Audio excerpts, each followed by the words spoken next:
Bandeko balandi ya DMTV for Jesus #1 et sengo tozali nango meke ezalaki ya absence ya bulldozer moko oyo asalaka ba makambo ya minene na bamboka oyo yebaki na kolongwa na Afrique du Sud azaki libanda mais esengo tozali nango c'est parce que toyambi ye lisusu na maison DM balobi ba témoin oculaire ya maison DM balobi ba sapota to benga bango nini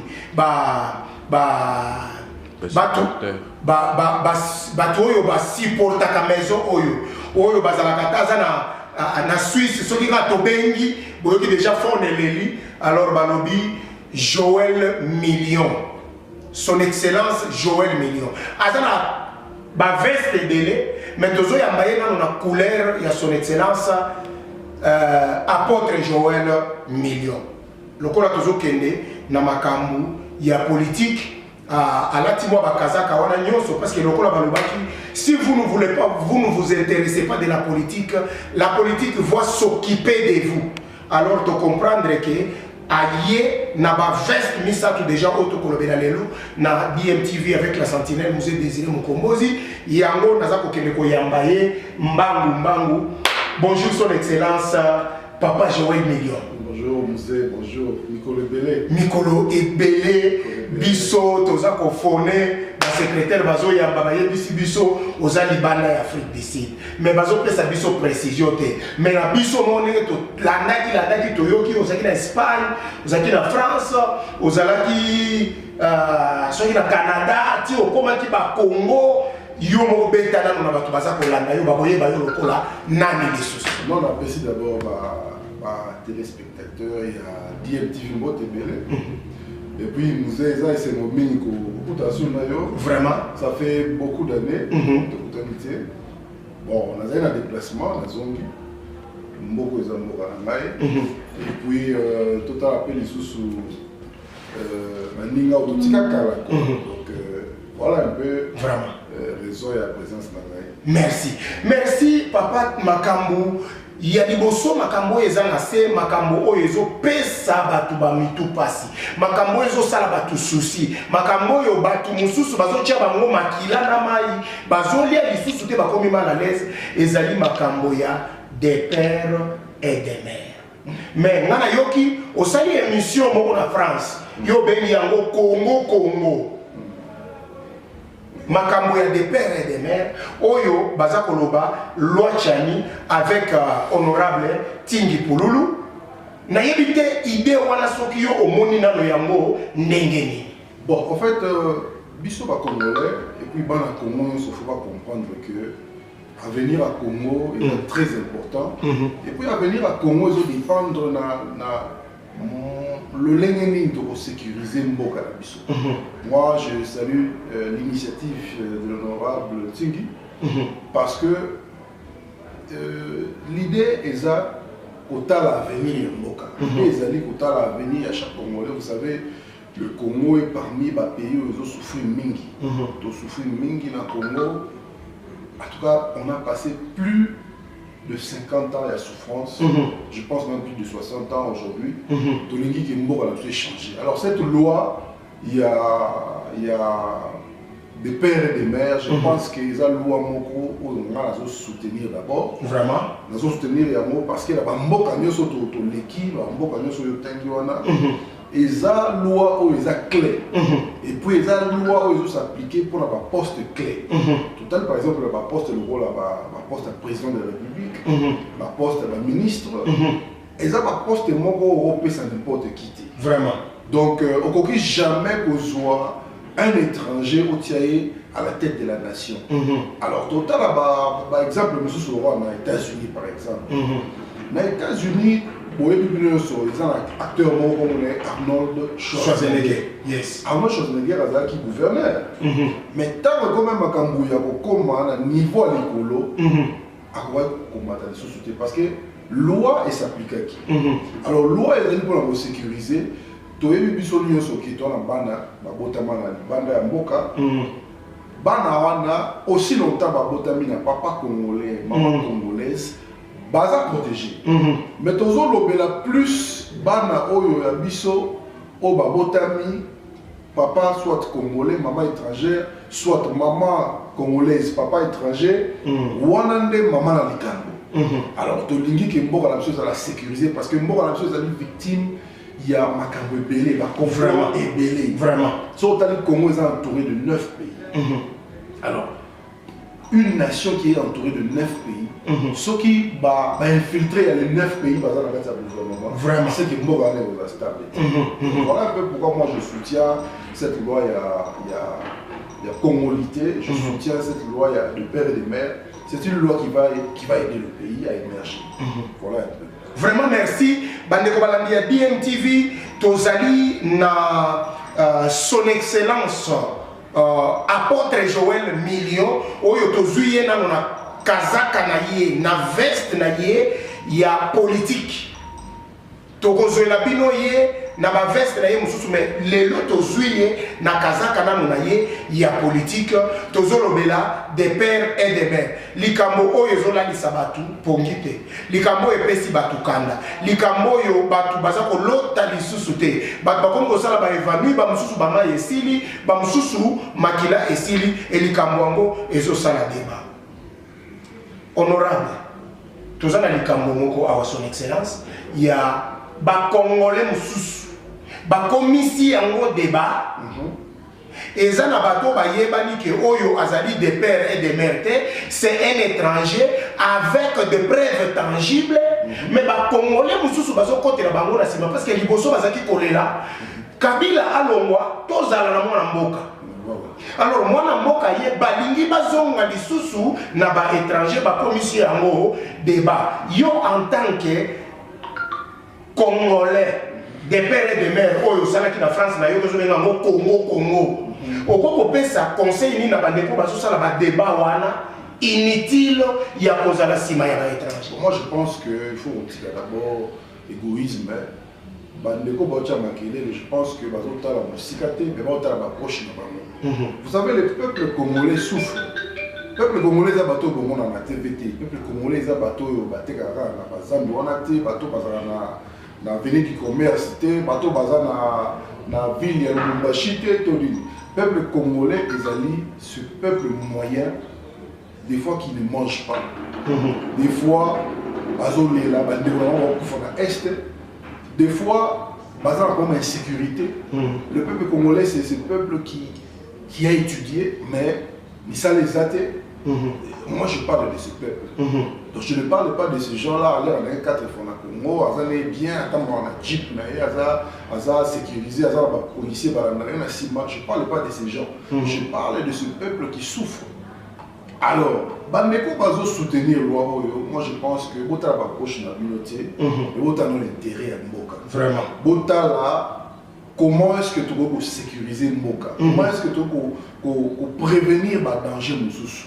Donc, ceux qui vont réfléchir dans l'angle et pour prévenir le danger. Mais ceux qui vont réfléchir à un niveau moral limité, à la poche, alors là, le pays sera pénalisé. Vraiment. Voilà un peu ce que moi je peux dire par rapport à Bandeko, on va soutenir, ça contre plutôt la loi congolité, la loi de père et de mère. Je pense que la loi est très important pour nous. Amen. Bandeko oyo bozali kolanda biso tozali na son excellence apôtre Joël Million.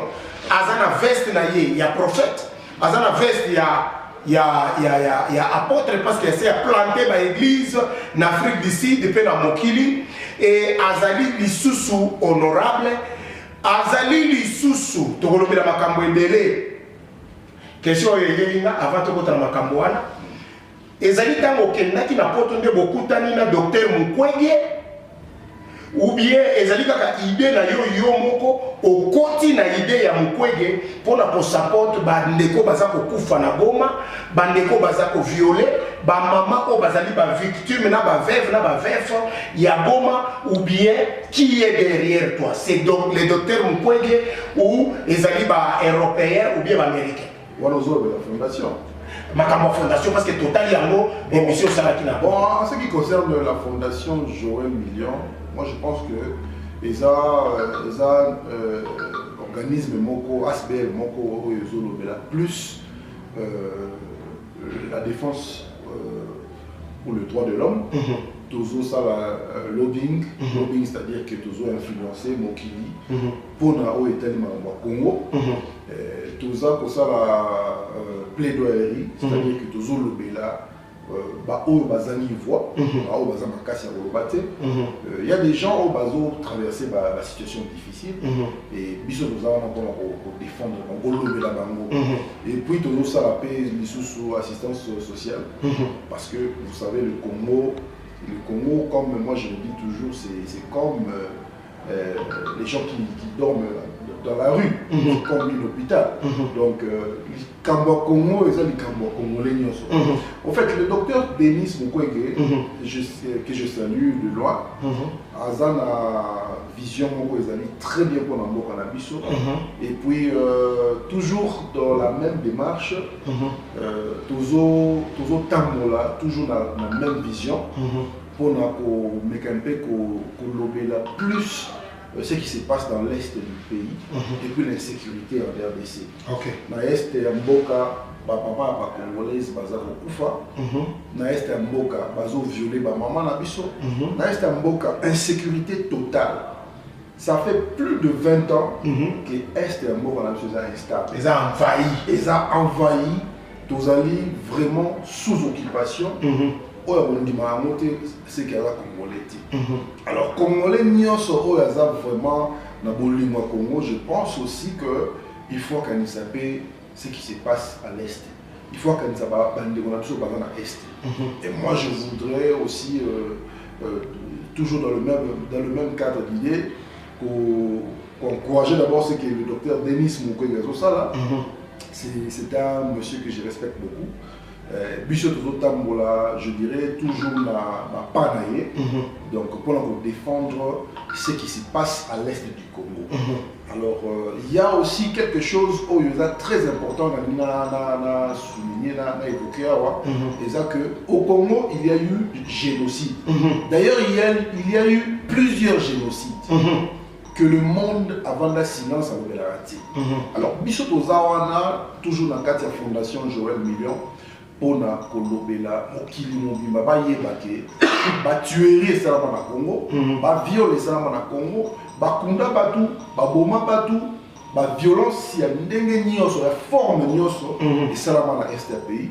Et puis nous sommes là pour dénoncer ces genres d'action. Voilà un peu. Vraiment. Merci Bandeko Balandi Tozali na son excellence apôtre Joël Million Oyo atamboli na mikili ya poto akei na ba Canada akei na ba Allemagne aleki na France auti na Congo komeli biso awa na mboka ya Afrique du Sud oyo tozali na posa ya kotuna ye ba mituna oyo tozo solola na bino awa mituna ezo kote bele bandeko baza kotuna awa le rôle a déjà aux alliés na idée, na même avenue, na même boulevard avec docteur Denis Mukwege. Alors, aux alliés na souci à battu à Est, Oyo, Bazali na passé et sali de cela 20 ans. Alors, idée Oyo, président Félix Tshisekedi, a yebaki na kopesa, il y a état de siège. Oyo, à Longoli, gouverneur civil, atie militaire pour epesa kimia kuna omoni yango ndenge nini ozo support yango ou bien non, l'idée est bonne, l'idée à son excellence le président Félix Antoine Tshisekedi, vraiment on a la salué, on a porté la fleur. L'idée est bien, d'ailleurs c'était quelque chose où il fallait qu'on avait soit instauré Bandaka parce que jusqu'à quand le pays et connaître la stabilité dans l'Est, jusqu'à quand tu reperdre Bandeko. Et puis, quelque part, moi ça me fait plaisir pour moi que quand même le gouvernement congolais a décidé à agir, a eu une décision ferme, une décision solennelle pour la civile, parce que la civile a corrompu, a infiltré, mais un militaire. D'abord, un militaire, il a d'abord le Cambécole. Donc, un militaire, pour trahir le Bok, il n'a pas si. Moi, je salue cette idée parce que on a le qui vraiment la fois passée dans le président de la République à la qui voit propose idée donc moi je salue cette idée, c'est une très belle initiative de la part du gouvernement congolais, de la part de notre président, son excellence Félix Antoine Tshisekedi. Merci beaucoup, Moussali Nanzambe, Bandeko Balandi Toyambeli Bino, son excellence, apôtre Joël Million, Oyo, il y a Joël Million TV, Joël Million Ministry, Joël Million Radio. Lelo tozanaye na maison DM parce que toyoka ki a commis tolobi to tika ye na moto zoyer to mela ba miliki nyonso ameli na poto biso tozaki na confinement ba fongoli biso mbala moko akiteli biso. Alors conseil nini oyo yo en tant que nanu son excellence parce que tokoka moté soki tomoni yo na 2050 au postulé na présidence c'est ça biso bien soki au postulé na gouvernorat et que ça la biso bien conseil nini oyo okoki kopesa na ba congolais des pères et des mères oyo na poto yo lobi Congo oyo ozo pesa na ba wana ba comprendre jeté na ba oyo aussi ba comprendre jeté pe conseil nini ozo pesa na ba oyo pe baza ko benga ba demi Dakar oyo bazo landa yo na moment. Bon, moi je dirais ceci, on a ba congolais des pères et des mères parce que ngane na za pas dans la congolais, maman dans la congolaise. Donc, dans le pays, nous avons adresse, dans le pays, nous avons village, territoire, secteur, collectivité, mais parce qu'aujourd'hui, va supprimer moi, yes. Alors, moi, ce que je veux dire, les amis, cette loi, la loi pour la communauté, je pense qu'il va aider beaucoup parce que tu as sous-occupation. D'abord, on a le problème il y a infiltré à tout moment. Infiltrer, il est temps pour nous, tous au sérieux. Il est temps pour nous, moi, on a suivi l'élément. Alors, tout soutenir la loi Oyo, tout soutenir les parlementaires, les députés, on va bosser sur cette loi pour qu'ils aient vraiment adopté à 100%. Je sais que tout le monde va partager le même avis dans la bisoté. Yes. Dans la bande, on a biso, base à quand même la compréhension. Parce que il y a sécurité territoriale, il y a intégrité aussi. Parce que l'intégrité, il faut tout souligner, il faut tout mentionner. Donc, tout ça a besoin d'un bateau loyal. Bateau bazali fidèle na mboka bateau ba trahir communauté né ba leader na biso ba père il y a démocratie baloba il ne faut jamais trahir le Congo. Alors pour que tu réaliser maloba wana pour que tu réaliser il faut nécessairement que le Congo a travaillé na ba congolais de père et de mère. Voilà. Merci Bandeko Balandi, tolingi to libérer Moussali Nanzambe, aouti pena donc fraîche, baouti kozoye l'aéroport tellement biso toyoka ki sango déjà, lokola tolanda ka TV na radio na ye, to comprena ki déjà ki azoya, tolandi e kana escorte aéroport to yebisi ke non, le kana on a DM parce que bino de ba kolo maison, bino de ba sapota ya maison oyo, bino de ba actionnaire na kati ya maison oyo to yaki na ye. Alors Moussali Nanzambe tu as besoin na conseil na yo lisusu au petit conseil na moni au toucher ba parlementaire au toucher ba député bon et ça ba politicien congolais oyo baza na Congo conseil nini yo ko pesa bango concernant makambo ya congolité oyo baza ko mibenga ce sont des politiciens bazali na un mot à dire benga bango banani baza na ba opinion o bako pesa alobi pe batu bayoki conseil nini yo zo pesa bango na tango oyo to swana ou bien to zongela na makambo congolité parce que soki to zongi lisusu na tango ya Mobutu ezana ba archive o balobaki soki olingi ko adhérer ko la président ya mouvement populaire de la révolution impère à l'époque condition ya liboso ezalaki ke ozala nanu na 26 ans et ozala na nationalité congolaise nde oko accéder na présidence magistrature na ba fonction clé. Alors conseil nini ozo pesa na ba politicien oyo même baza ko kende motokolo ba ngulu te mais bazo kende na bulu yeke bazo comprendre que se positionner te ba oyo baza ba kombo nini ko yebisa. Bon, moi je vais dire ceci na ba politicien, na ba député, ba parlementaire ou encore ba sénateur. Na roloba kaka toujours tout tient dans Congo liboso. Tout le monde a un intérêt personnel na bisoté parce que les gens du Kambu, il y a avenir, il y a Mboka na biso. Vous savez, je vais vous dire la vérité, vous êtes Mboka na biso, ils ont trop envié. Mboka na biso na banguna ebelé. Et puis on risque un jour de voir le Congo découpé. Vraiment. Alors, loi Oyo, ils ont vraiment un garde-fou pour protéger l'intérêt de la nation congolaise. Et puis, ils ont loi Oyo et qu'on met un peu qu'on peut s'avisser les sous mois à venir, il y a plus meilleur vraiment par rapport à Magambo tout le monde Dakar. Tout le monde a besoin d'un président ou un Congolais de père et de mère. Nous avons vraiment Félix Antoine Tshisekedi. Et les autres idéologie on est continué. Bon, tout le monde a biso mutumora ota na Mozambique, bien mutumora ota ba côté à Suisse kuna, bien mutumora ota ba côté à Chine. En tout cas to boy. Ya mwana nazo senga na bino ba leader d'opinion, ba politicien, ba mécène, peuple congolais nyonso tous derrière loi. Vraiment, to soutenir yango. Et puis, bon, on a impacté positivement dans le monde. Merci.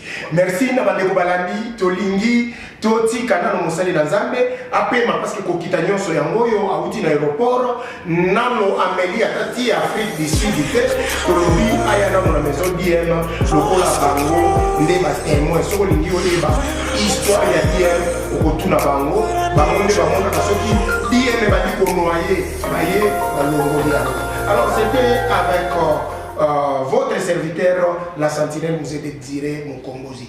DMTV for Jesus, number 1.